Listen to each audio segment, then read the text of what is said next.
Hey guys, I know that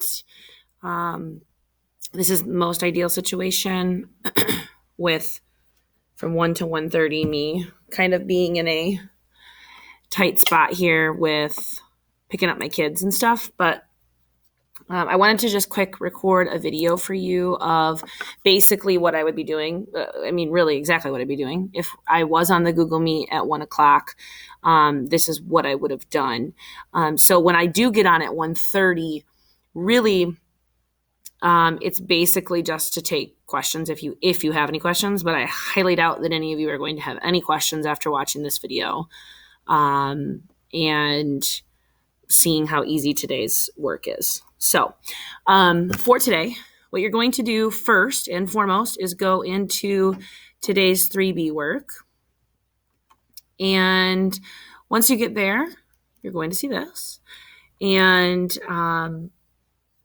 it will tell you, obviously, the instructions here basically talk about a little bit here about how I wanted you to make sure that you read through the agenda before you were to get on the Google Meet, which is how it will be on a day where I'm not picking up my kids. And you will see for number 1 here, it says join our Google Meet class at 1:30 today. So it says I pick up my kids from the elementary school on Wednesdays and Fridays, so I won't be on Google Meet until around 1:30, even though I know our third block really actually starts at 1 o'clock. You can go back to the homepage and click the button that says Google Meet, or you can just click this link here, whatever one you want to do.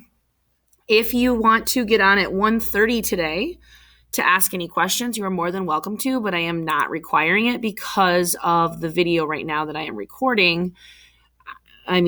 That's exactly what I would be doing if I was in Google Meet today at 1. So all my other class periods, what I did was I spoke and talked through and went through this stuff for about 20 minutes. And then basically every single person signed off of Google Meet and went and did their work and turned it in at some point yesterday. And it will be the same really for this too. So you do not have to get on at 1:30 today if this video, as long as you've watched this video in its entirety and you don't have any direct questions. But I still will be on at 1:30 if you do want to check in. I'm going to mark your attendance today, either if you're on the Google Meet today at 1:30 when I get on, or if you've sent me your homework in for today. Okay. So number 2 on the agenda for today is to join our Remind class. Some of you have done this, some of you have not done this, and that's completely fine. The easiest way is going to be to just go to the Remind app if you have that on your phone and click Join Class and put in this code. Our code for this class is all lowercase letters E8D63K2. Or you can send me a text message to the phone number 81010 in the body of the text. You're going to use that same code, but you need to use the @ in front of it. Okay, so make sure that you have joined our Remind class. I do not have everybody yet who has signed up in this class. Okay, the third item is joining AP Classroom. So a little bit about AP Classroom. AP Classroom is it is basically using the College Board's website. The College Board is an umbrella term for they cover everything that's related to anything with an AP class, AP testing, and then everything that's related to the PSAT and the SAT, all is from the College Board. So what you're going to do is you're going to be using the College Board site. They're going to, it'll basically be an extension to the teaching that I will be doing.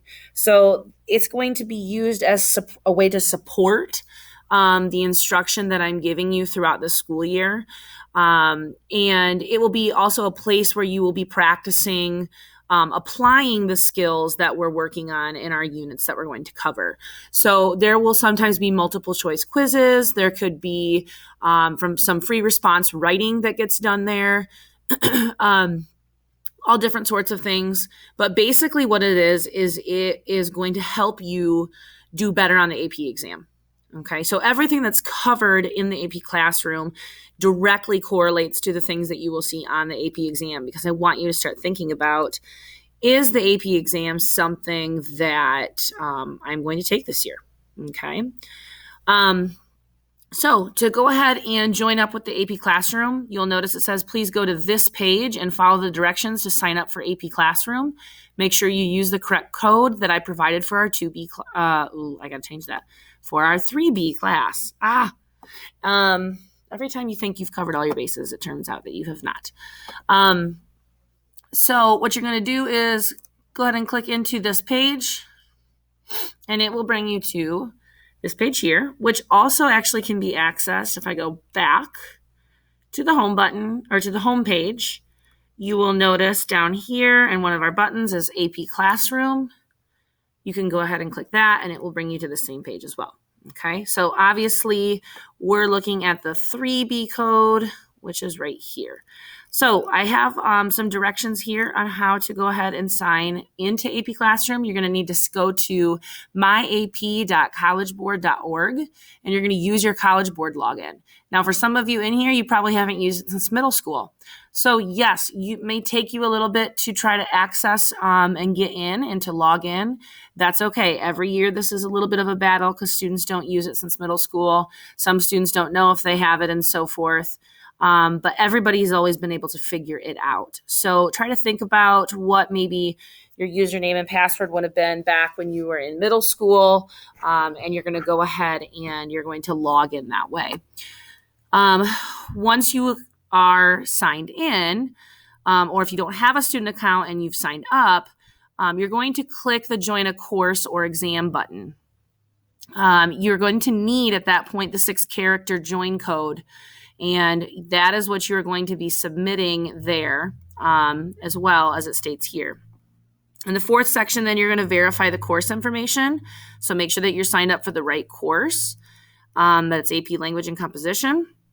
And then there is some registration information. Please make sure that every single thing in there is accurate and correct when you're filling that out, because that is the information actually that will be used for your AP exam testing, as well as the SAT stuff. So make sure that you get that filled in correctly, and then you're good to go.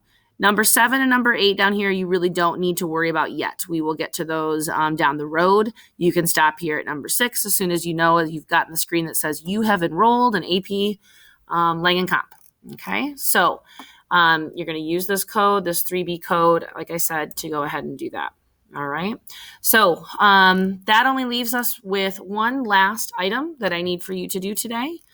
And that is this number 4 on the agenda, where you're going to send me an email. Okay. So this is basically your homework for today.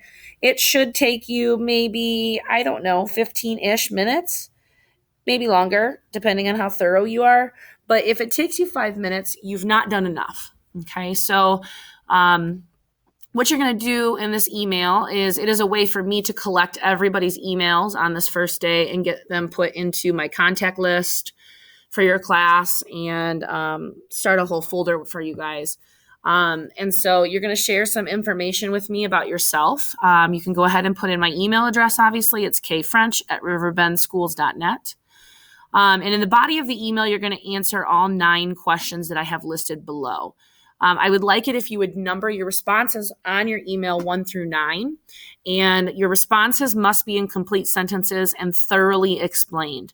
These should not be one-word responses.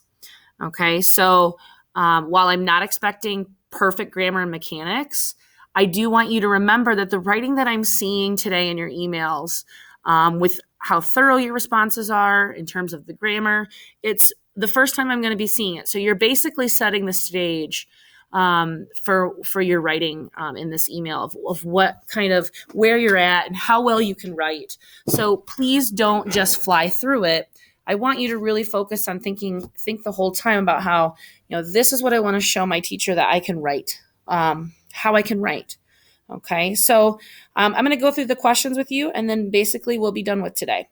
Okay, so number 1 that I'd like for you to tell me is, what is the best way for me to reach out to whomever it is that you live with, whatever adult it is that you live with.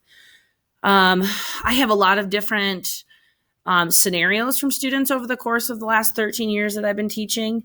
And so I have found that it's just best if I just simply if you just tell me, then I can know, versus tiptoeing around any different issues or things that maybe you don't know if I know about, or you assume that I know about and I don't know about. Let's be honest here. Family dynamic is a big part of who we all are as people. And If I know a little bit about that, I'm not asking for you to tell me your whole family life story here, but if I know a little bit, it'll better help me know how I can help you. So basically what I want to know is like, who do you live with? Okay.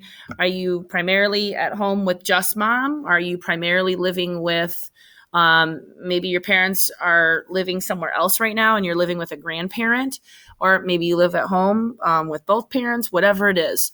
Maybe you live at home with both parents, but one of those parents is really your primary contact in terms of school stuff. Maybe, only mom really deals with it, or only dad really deals with your school stuff. And so it's best to just contact dad. So I'd like you to tell me a little bit about what is the best way for me to get a hold of your parents. Is there a best time? Maybe they have where they work seconds.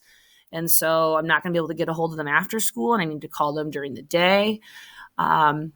And if you have actually your parents' phone numbers or emails that I could get a hold of them, that would be really great to include in number one as well, because a lot of the times PowerSchool doesn't get updated and I will have inaccurate emails and I can't get a hold of family. So go ahead and leave that information for me there, please. And don't worry, there's no judgment from me on any of these questions at all. We're all in different situations and that's perfectly okay. Okay. All right. Number two is basically what I'm wondering is, this is kind of like a two-part question, I guess, is this year as a whole, not just in English. So I'm not talking about English class right now, actually. Okay. I'm talking about as a whole, academically, that's fine, but more so like personally in your life, whatever it is, what are some of the worries, concerns, or anxieties that you have a lot right now? And I know a lot of people have been writing to me about how that they're concerned about if school's ever going to come back in session. I totally get it. I would say it'd be abnormal to not feel that way. But I guess outside of COVID, and worrying about school coming back into session, what other things right now in your life are maybe causing some anxiety for you? Or the second question is there anything really going on in your life that maybe I would need to know about that would help me better understand why you might be struggling with something this year?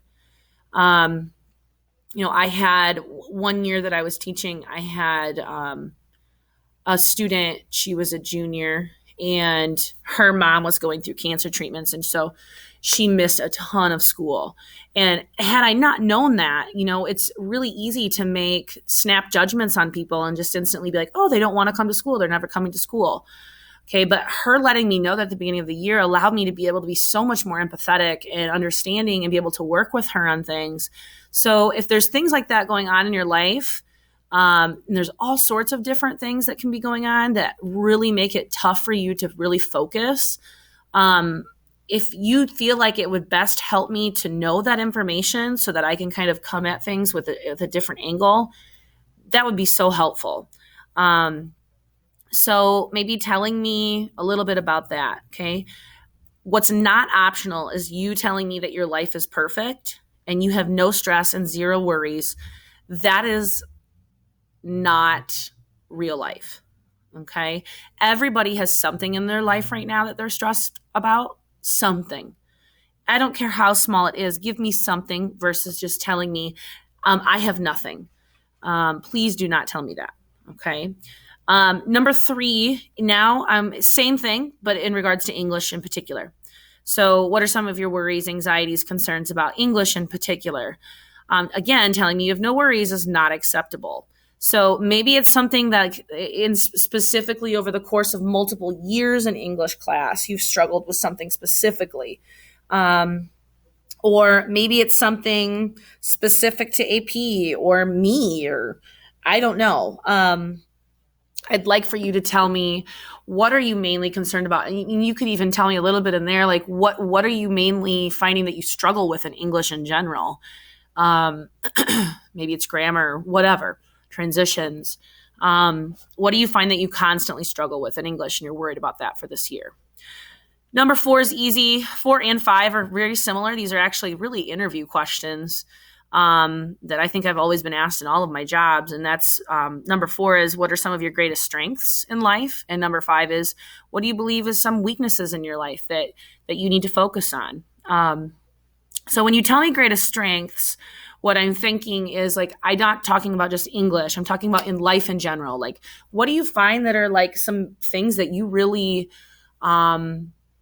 excel with that, that are impactful to your life? Okay. Number 6 is talk to me a little bit about how remote learning went for you last year. I didn't have any of you, so I don't know how it went. Did you find that it went well, not well, maybe better than expected, whatever it might be? Were you a procrastinator? Was it too stressful? How did it go for you? And specifically maybe in English last year. What are you worried about when it comes to remote learning for this year in terms of getting things done?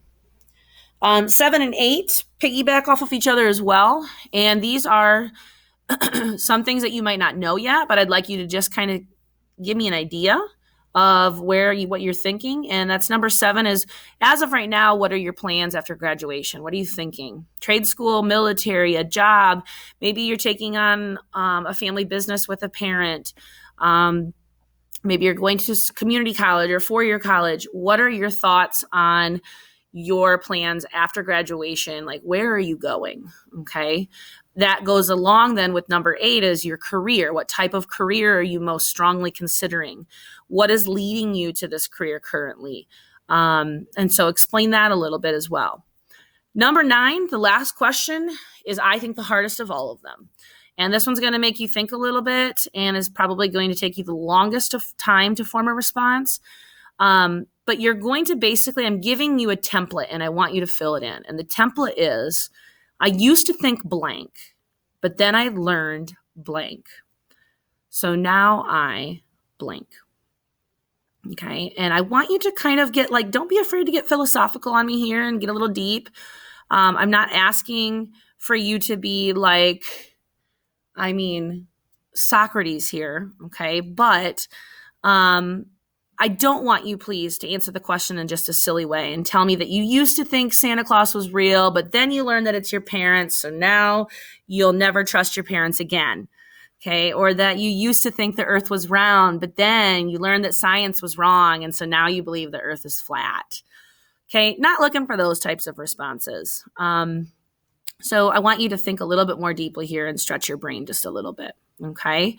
So once you've got those 9 questions answered thoroughly, you're going to go ahead and press send on your email and you're done for today. That is it. I told you I would break you in easy, and that's exactly what I'm doing. So your real only assignments for today are to make sure that you have joined Remind, joined our AP classroom, and that you've emailed me. Okay. And if you don't get on the Google Meet today at 1:30 because you got on at 1 o'clock and you've watched this whole video, then I just need to get your stuff in from you. And as long as you've done those items by the end of the day today, I will be able to mark you as present for class today. Okay. So if you have any questions, hop on at 1:30. I will try to get on to Google Meet at that point.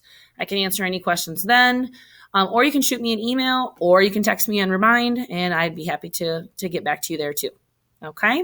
Hope you guys have a great day. We'll see you on Friday.